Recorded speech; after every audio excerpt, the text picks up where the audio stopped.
Welcome to Your Life Matters Soul Connection podcast. And I'm here today with Becky Norwood. Welcome, Becky. Oh, I'm so excited, Junie, to be here and just so honored to be able to just have this conversation with you and to share the things that we have so in common. Thank you. We do, don't we? What a wonderful discovery finding you and discovering how much we have in common. And here we are in other parts of the world. You're in the United States, I'm in Canada. And here we are. I just love this medium that brings us together. It's truly, we're really blessed to be able to have this at our disposal. And, just think of how small our world has become because we have the use of social media and all these other tools that keep us connected and help us to grow. I know. I'm so grateful for that, especially now, right? In COVID. Absolutely. Oh my gosh.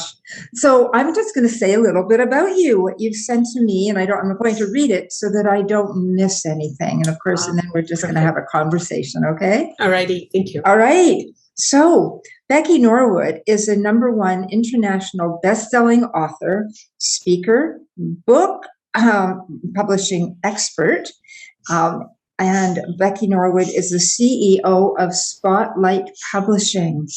She's widely recognized for empowering and the way in which she guides others to weave storytelling into their books and marketing, which is pretty unique. She incorporates her methods with sound marketing that is the pathway for business expansion and audience growth. Oh, I want to hear more about that. So will my authors. Hey, or people who are about to be. Becky has brought over 300 authors to #1 bestsellers. Through her audio studio TV show, countless listeners have heard her interviews of both authors and experts offering sage advice. She offers an extensive catalog of services supporting emerging and established authors, right? Becky believes that a well-told story, oh gosh, yes, is a gateway for growth. Isn't that so true? It's a gateway for growth, sharing, and a way to unite humanity. She's an advocate for the positive that comes from sharing our creative genius and impacting our world in positive ways. Oh gosh, I can hardly wait to hear more. So Becky, tell me and tell the listeners, what is it about storytelling? Like, why is it so important in our world today? Oh, I feel that storytelling has actually been with us since the beginning of time. And yet, before COVID happened, I would observe if my husband and I were out to dinner, I would observe entire families sitting around the dinner table at a restaurant, and everybody's on their device, and there's nobody having a conversation. They're just all on their devices, each in their own little world. And it strikes me that, storytelling, this together time as a family is a time for telling stories, a time for paving the way for others, for our children to grow and to learn, but also in society in general. If we have the courage to stand up and share our stories, and we have so much available to us to be able to do this, it's then that we can make an impact on the world. It's then that we can shine the light maybe for somebody that does not know that there's a different way to look at life. Maybe they've gone through dark times and they don't know a way out, but they hear somebody having the courage to share a very similar story. And because there's nothing new under the sun, so we all do have similar life experiences in different ways. And it's in the telling of the story that it can change it for somebody else. Oh, isn't that the truth? Yes, and we don't even know. Often we don't even know when we tell a certain story or we hear one, how it's going to affect us, right? Or how it's going to affect people out there. It's so amazing. It is truly amazing because for myself, I wrote a book called The Woman I Love. And that woman was me, that I had to learn to love me, Yes. And I said when I wrote it, if it was just one person that I could impact, it would mean so much to me. And that story, I had so many people reaching out to me and saying, thank you for having the courage to share, for talking about, what you had gone through. I had gone through a lot of abuse as a child, and it took a long, long time for me to figure life out, and to feel joy in my life, because of I didn't have anything like that when I was growing up.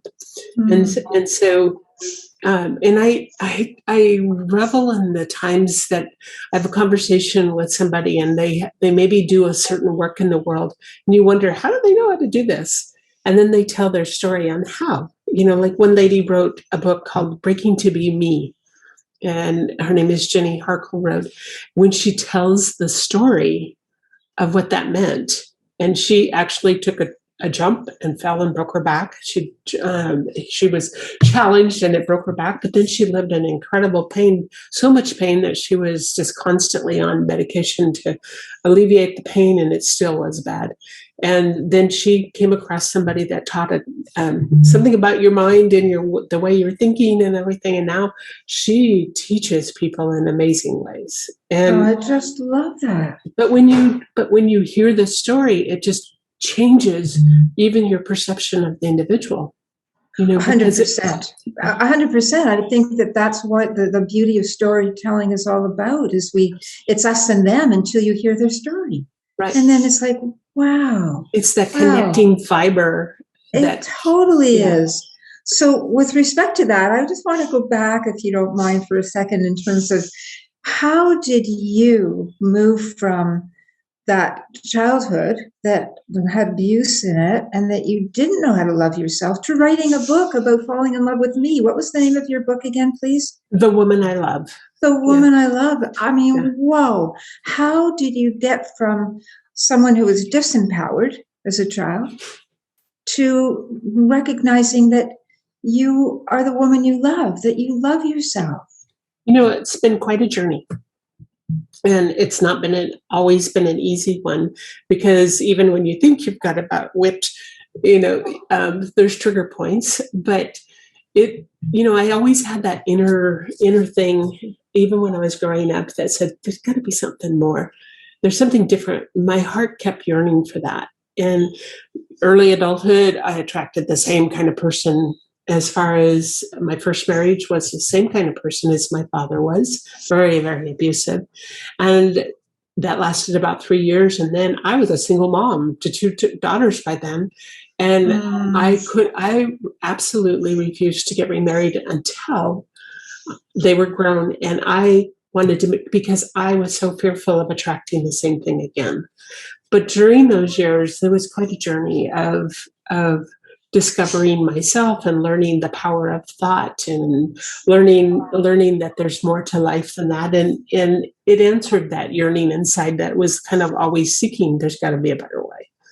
And, and availing myself of the opportunity of taking courses and going to events where people were talking about this.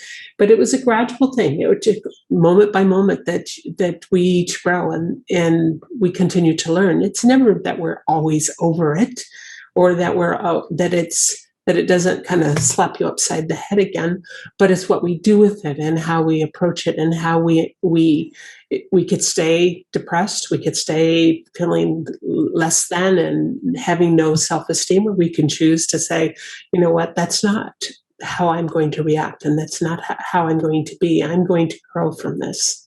Wow. That is so beautiful. And you see that, I mean, we are so similar in that way, because as you know, I help people to write their books. And to me, it is about their story, no matter what even if they're not writing memoir, but they're an entrepreneur, right, and they're writing a story about what it is that the service they offer, the products they offer, like who are they? And no matter what, I mean, the common denominator I have found again and again with people is they don't think that they've done enough. They're not enough. That's why I wrote the book, Your Life Matters. And so when I hear you writing a book about, I've fallen in love with me, right? The woman I love, and to hear how you got there. And it is a gradual, coming to know that there's more to life than what we were necessarily born into. Yeah, I call it, there's this quote I heard once that says, life is like photography. We develop from the negatives. Oh, I love that. it, I love that. Oh my God, tweetable moment.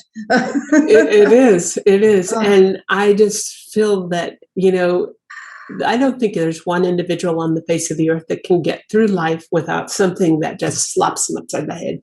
And it can knock you over, it can knock you down, but it's what you do about it and the choices that we make. Um, right after I published my first book, I had started a Facebook group and I was very active in social media with the launch of my book. And we started a Facebook group and a Facebook page. One was just for those that are just getting exposure to it, and then the group was for those that are wanted to go deeper. So we wrote 2 more books, and there were 50 women in between the 2 books, and each had a chapter in their book. And the name of the book is "We Choose to Thrive." And many of these women were the very first time ever telling their story in just one chapter of a book. And then we did Facebook Lives and we did videos and we did all kinds of things. brilliant. And I have watched those same women, even years later, now writing their own books, now coaches, now doing all these different things. Yes. Because there's such power in sharing Yes. our stories. I know. And in fact, I want to get into this place where you have developed something, right? We call the 4 pillars of storytelling, or a well-told story. What's that about? Well, I've watched people sit down, and I work with many, many authors, and you can almost feel the trepidation when it comes close to publishing time, because is their story worth it? Is it, who will want to hear my story? Why? All of these things. But I learned that when you can look at your storytelling differently and realize the bigger picture of sharing your story and what the impact it can bring, then it makes all the difference in the world. And so advocacy, we become an advocate for somebody else. We become an advocate for somebody that maybe does not have a voice right now. And so we speak up on their behalf by sharing our stories. So the advocacy is who could benefit from hearing your story, who could be inspired from hearing your story. So an advocate, what do? They talk on behalf of others that don't have a voice. It takes it away from the personal. So you're not so afraid of being your voice anymore. It's the motivation behind writing it, that it becomes to help even one other person. And when you can put somebody else in that, if I can help her, yes, I can help him, I could do it for that reason. And absolutely. Right? Is that part of that? Yeah. I think that sometimes when we get it outside of ourselves, that when we think of, most of us really, really want to make a difference in the world. Most of us really want to know that we've impacted another life in some way. And I think having to think, well, maybe I could be that voice for somebody else that has never really realized the full impact of what they could do, and that they can rise above their situation, then it changes it dramatically. And absolutely, it just totally makes the difference. Oh gosh, yeah. How many of us naturally will go to help somebody, right? Or do something for someone we don't think of doing it for ourselves, and it's just don't think about it. And so putting it in that perspective makes all the difference. So is that the first pillar? Advocacy? That's the first pillar, is advocacy, and the second pillar is truth teller. So when we shine the light of truth on a situation, whether it be sharing what happened, our journey and what happened to us, but also beyond that there's a certain amount of sharing the light of truth, and showing another way to look at it, another, a better, maybe a way out.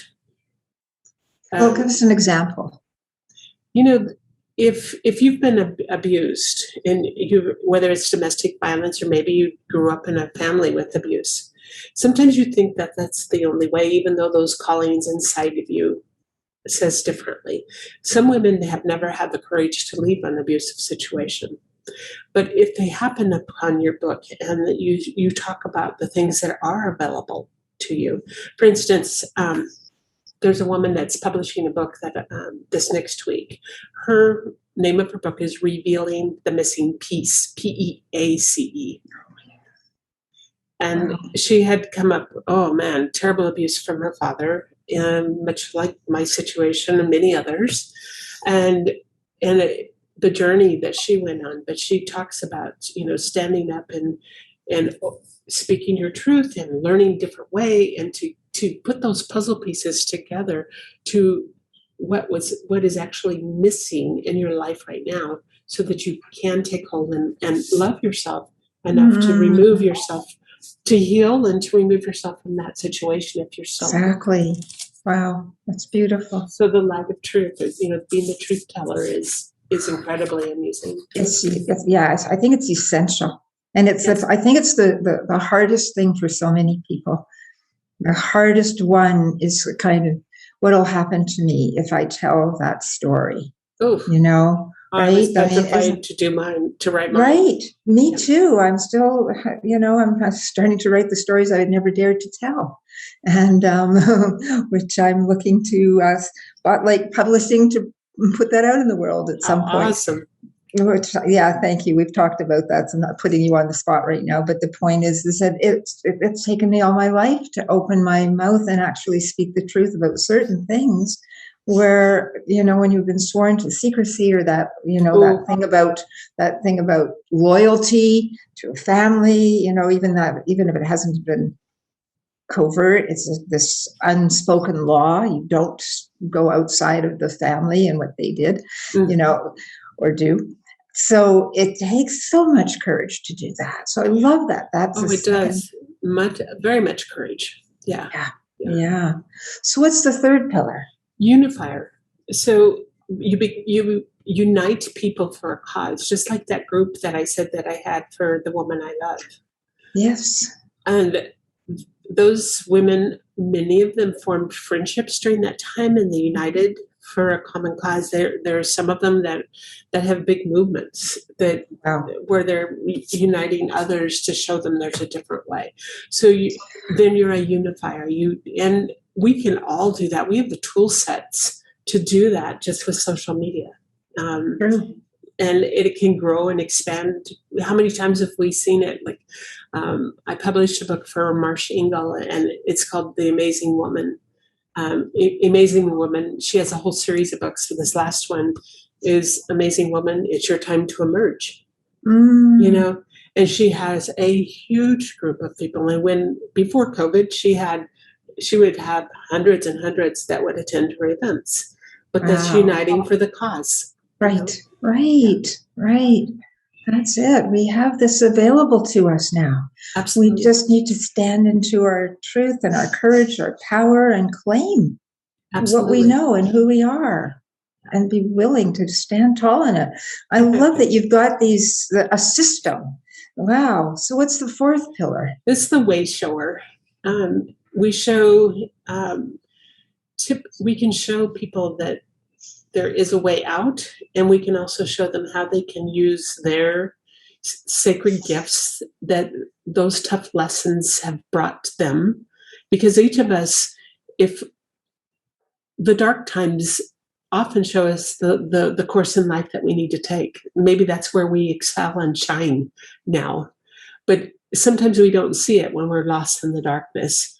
But we discover our sacred gifts, and we show them the way to discover them. And then step into their magnificence, because we are all truly magnificent human beings, no matter what we've gone through, and it's just the realization of that. And then really digging deep and understanding why we shine and where we shine right now as a result of those life lessons.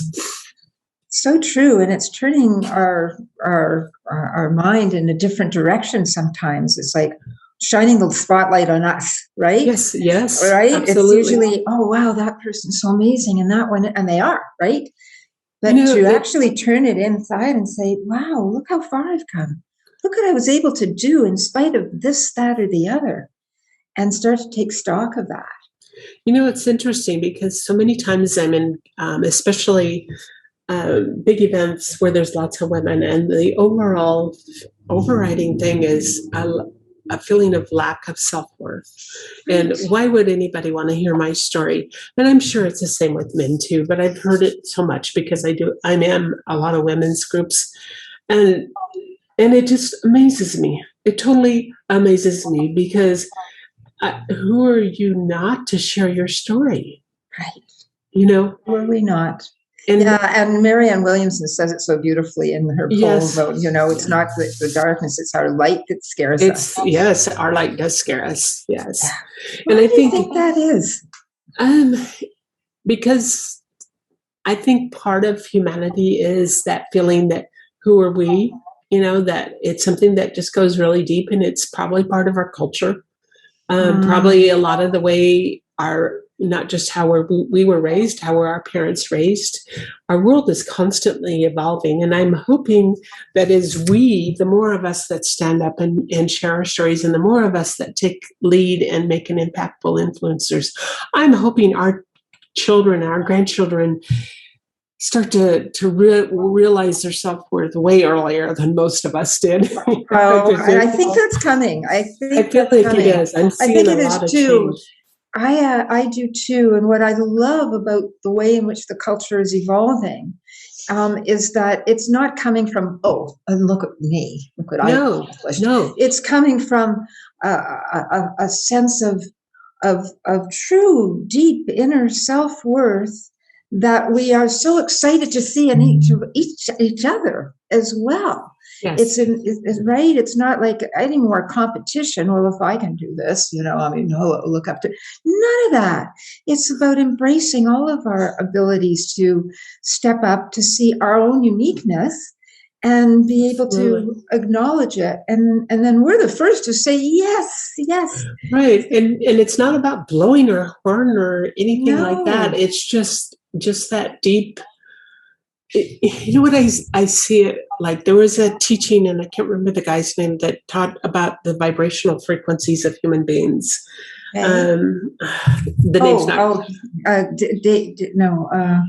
Keep going. I think keep talking. I think I have his name in my brain. But he talks about by you rising above. Oftentimes we live in shame, guilt, and fear. Yes. And as we begin to shed that, we rise up into acceptance and courage and even love and forgiveness. And as we do that, how we show up, everything vibrates out differently. And I think of it as simple as if you go to the grocery store and you smile at somebody and somebody smiles back, and what a difference that makes. Whereas somebody just walks through the store with this face of, not so happy and doesn't respond. Just that little example is what I'm talking about. It's raising the frequencies. And they say that in his book, and I will. Power versus Force, is it the one? Is it Power versus Force, which is, oh gosh. I don't know why probably should have brought it up. It was such That's okay. That's okay. But it says that it becomes a ripple effect out to the world, that one person doing something more positive and better ripples out, and then it goes not only just within your family, it goes out into your neighborhood, and then out to your city, and then out. It just keeps spreading, and it's that vibrational frequency. And it's just amazing. I know it's we just don't know how far something that we do, because that smile that person needed that day, right, will take it home to their family. Yes. And one of their kids is going to be playing with another kid or talking to someone or whoever it happens to be, and it goes out beyond where we could ever count. And it's a beautiful thing. It's important. It's essential. And we don't know that. We don't recognize. I think now, because of quantum physics and so much more is being talked about that these days, that we are aware of energy and how energy carries. Yeah. We are. But I think the icing on the cake of all of this, these 4 pillars, I say the icing on the cake, almost the ceiling or putting the cap on it, is that we become legacy makers too. We leave a legacy when we share our stories. Oh, absolutely. Absolutely. And that's so important and so important. And it's important that we start to realize that it is. Absolutely. So, right? So tell me, how did you get interested in the publishing field? Well, I never dreamed that this would be my life course. Uh-huh. But after I wrote my book and then did the other two books, I had more and more people reaching out to me and say, "Could you help me do mine? Could you help me do mine?" And at first, I was like, "Oh, well, okay." And then it's developed and it has grown. It is amazing. I'm thinking I have right now. I have about 40 authors I'm working with, and it's growing like crazy. It's amazing, and it just evolved into something that I never dreamed would happen. It was, and I have grown. I get to serve the most amazing authors, and I learn from every single one of them. Oh, And of course. it is so incredible to see the work that is coming to the world. And whether it's a fiction book, because I have an author who's an attorney who is very passionate about the environment. So she's writing a book called Agents, Whispers in the Wind. And I love the name. And I do too. Yeah. And it's a story, a fiction story, but with so much truth in it. And it's kind of the starting and the launching of her career in changing how we look at the environment and what we do about it. Oh, wow. And she's a lawyer. I love it. and a then, conscious lawyer. Right. And I have a lady that is publishing, and she's very, very concerned. She's kind of a whistleblower with the nursing homes about what's happening in a lot of the nursing homes. And wow, is this quite a book? And then I have Revealing the Missing Piece, and the books that are coming are from so many people, from so many walks of life, and so many different experiences. There's such a wealth of goodness out there. Oh, absolutely. Do you have a particular genre? You obviously do both fiction and nonfiction. I do, and I've done children's books as well. Oh, fantastic! I have a couple of cardiologists that I've published for. I've kind of had a wide array. I have a lot of. You can kind of see the books behind me. Heroes in Our Midst is from an organization called a nonprofit organization called Helping Hands for Single Moms. And they showcase the stories of these single moms. Now, what they do for single moms is just amazing. They get them. The girls still have to work very hard, but they make sure they get their education during the time that they're getting back on their feet. They have a car that will get them to and from. Many of them don't. They do social things with the kids so that take them to the ballparks and to different events. They make sure they get educated and totally supported. And the cool thing about it for me is this newest author with the one that's writing the book on the nursing homes. Many years ago, she was a recipient from that same organization. Oh my gosh. She did not know that they had published a book, but she said, I was a single mom with 5 little kids, and this organization made sure I got my education. They made sure, and it was oh my gosh, look at that. Look how they came together. She didn't even know. And it's the same one that the book you published of this organization that she went through as a single mom. And now she is a whistleblower for seniors' homes where people are being abused. Yeah. Well, the abuse, the lack of care, the stuff that's happened. There's, there's a lot of things, and she's wow, amazing. The courage that takes. Yes. I love it. Oh my gosh. And you know what it's so exciting. I mean, I feel the same way as you do, Becky, because I too am privy to so many people who are writing their books. Obviously, as a book writing coach, I'm hearing incredible stories, and have been for so many years, of people who are taking it the next step of their life, when they step up to want to share whatever it is that they've learned. And I'd say every single case, it's to help others. Yes. And even many of the people who've come to me because they want to write their memoir, because they are now of retirement age and they feel that they've gleaned a lot of wisdom throughout the years and now they want to share it, they will talk about, so they want to leave it for their family. They want to leave their memoir to their children and their grandchildren, and many stories that the kids have never heard. And then as they start writing their book, they realize, well, wait a minute. I think I want to this go a little further out in the world because I have learned this stuff. And if I could help others moving from this to that, so many of them take them beyond their family into a bigger arena, which they never, ever even would consider before writing their stories. Right. And just the writing of the story itself, would you find that as the people that come to you to publish their books is just that in itself? And you yourself, when you were writing, the woman you fell in love with, there's such learned healing. so much about yourself, such healing. Yes, such healing. And what's interesting is my book, The Woman I Love, if I was to write that right now, it would be a different story because I've grown so much from that. And, in the writing of your book, it's truly amazing what happens because it's like it gives you a whole fresh perspective.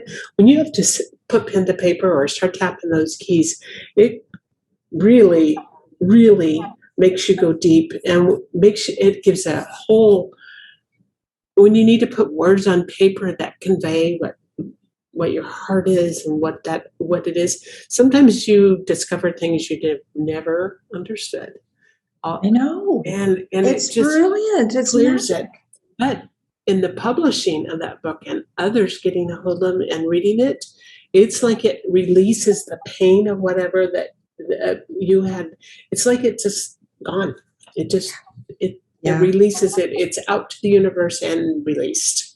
Wow, it's a beautiful way of putting it. It really is. It's freedom. It is. It's total liberation at that point. I've written it. I've lived it. I've done it. I've said it. I'm letting it go. Yes. And that. So I love that you do that. I love that you went from somebody people were saying, well, could you help me write a book, to opening a publishing company. Who does that? Some crazy lady here.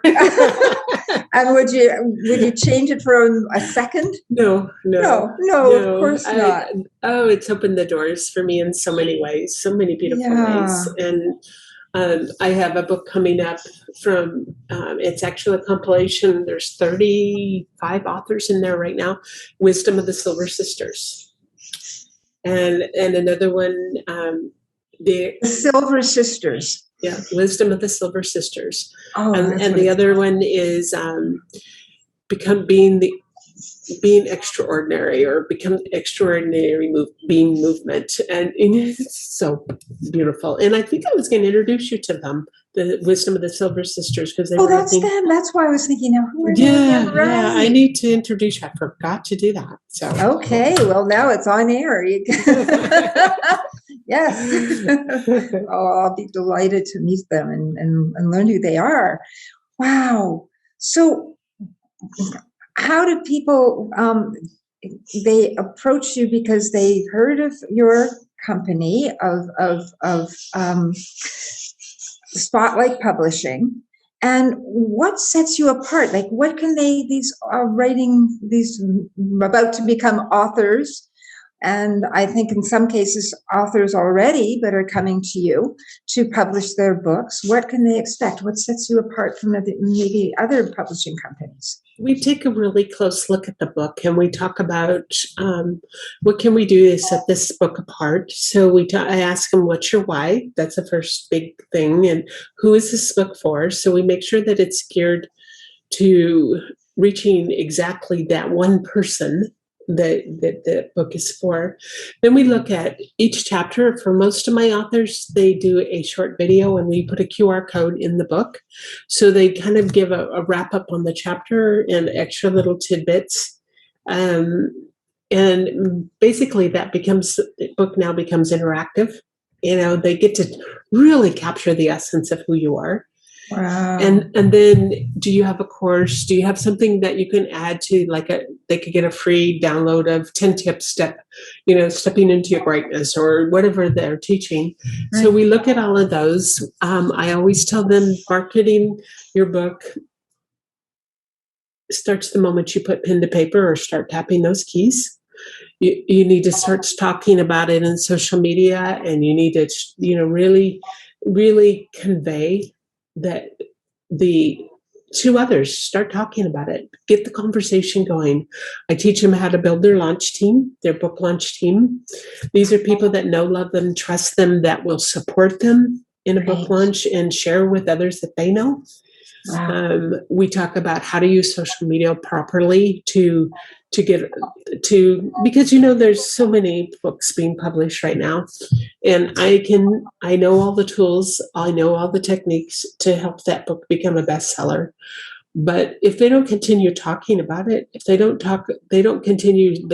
look for opportunities to really get exposure for that book, and they only hired me to do the publishing, well, we can get it out there, we can get it really a lot of exposure, but they need to keep that message going. So I introduce them. I have a team of joint venture partners that I work with. That one lady has a radio show that reaches 300,000. And the name of her program is Give Your Book Wings. So she does that interview process. We create a media kit for you if you want to get opportunities for exposure. We have press releases. We teach you how to, do a book, like a book tour type of thing. So there's just so many pieces. And I have people that do Amazon ads, and I have people that do, create the websites, and people that do Facebook ads. So it's a combination. I don't try to be all things to all people, but I have vetted these individuals that are, and my authors usually pick and choose. They'll say, I only want your publishing package now. When I come back, I'll add this and I'll add that and all that. So I kind of get them step through the process so they don't get overwhelmed. And I have a mobile app they can get, and a digital business card, all the things just for the marketing aspect of it, so that their book gets the exposure. Wow, Becky, that is so fantastic, because it's not just a matter of taking a book and reading it and saying, this looks like it's marketable. Yes, okay, I'll publish it. You help the people who are writing the book get their message out in the world through the marketing. And most people, in my experience, and my own personal experience too, as a writer and author, that's one hat. The marketing is a completely different kettle of fish. Well, it is so different. It's like all of a sudden I have to turn on a left logical linear brain to figure out how the world works in terms of marketing books. So that's a huge other aspect. It's like, I just want to be a writer. And so for you to have those services in place for authors to have that done basically for them, and teach them how to keep it alive, because you're right, initially, it's great, but it may not stay number one if there isn't an ongoing drive or it won't stay. It won't. There's too many books being published. It won't stay number one. Right. And I always say your book could get lost in the cobwebs of cyberspace if you're not promoting it somehow. Right. You're doing the things that you have to do. We create book trailer videos. We create the wonderful media kit. We do a flip book of like a couple of chapters with videos. So there's so people can get a pre-book, at the book. But those are all just tools, to just use to get the exposure for the book. Right. You mentioned one thing, and I it's one of the hardest things that some of the people that come to me to write their books find to know what to do, and it seems to be getting better. I must be communicating in a bit better way, but you said, okay, and how do we get that your book out to that one person who's going to read it?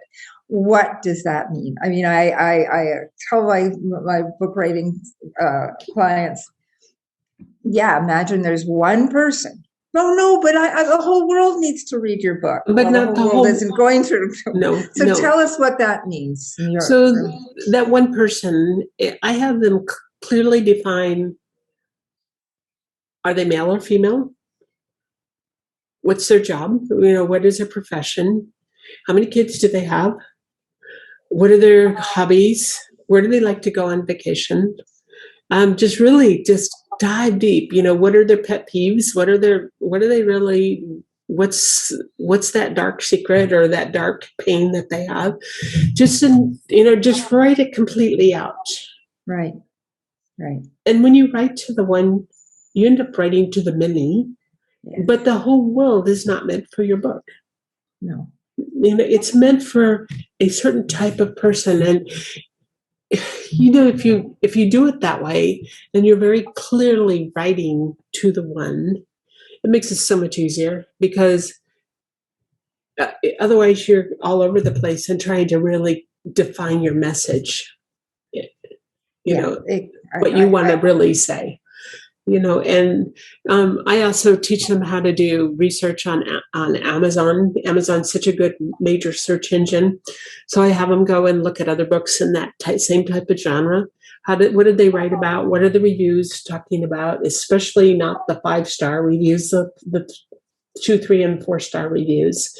What are they saying? What's missing? What did people want to see that isn't there? Kind of get us an idea, and sometimes even purchase those books to see what they did and give you an idea of what maybe you could do a little differently to get the message across. It's just a lot of taking the time to really get familiar with the topic and what people need, what that one person needs. Yeah. And what they're asking for, what will resonate with them. Yeah. It's great. I do. I agree. And when I ask people that's now, I have a online author mentorship program, and it's 10 lessons. And the very first one, I'm asking them to write who their ideal reader is. Yeah. And so that they can stay within that. And just like you, it's basically, it's defining who that person is.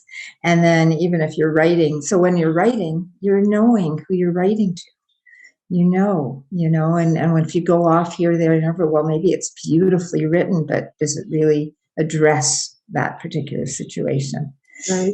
And that way it helps, I think, for the publication of the book, that who your target reader is. Right. And something else that I do different is often the book cover is one of the first things I do. Uh-huh. And the reason for that, now it doesn't mean it can't change, but there's something about making it what they're doing, their writing start to feel much more real. So we'll take that cover and we'll get the front page. We're not worried about the back cover right now. We're just doing the front. Then I get it made into 3D images, so it feels like it's a real tangible book.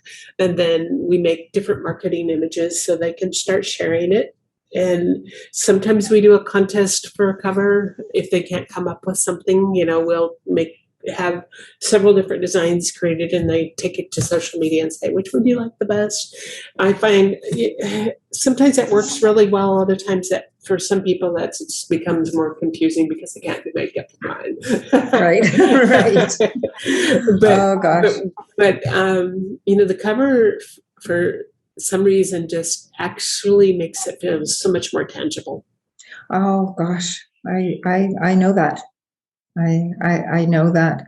I know that when I did my first book years ago, Rewrite Your Life, Transformational Guide to Writing and Healing the Stories of Our Lives, I had the cover. I didn't have the book finished.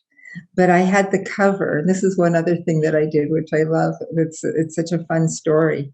I took the cover that I had already had somebody design for me, and I put it on top of a mock book, like, so it looked like my book, right? Yeah.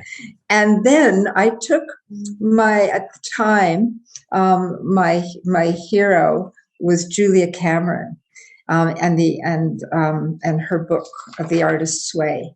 And I had been facilitating a support group for that book for 15 years. And I wanted her endorsement.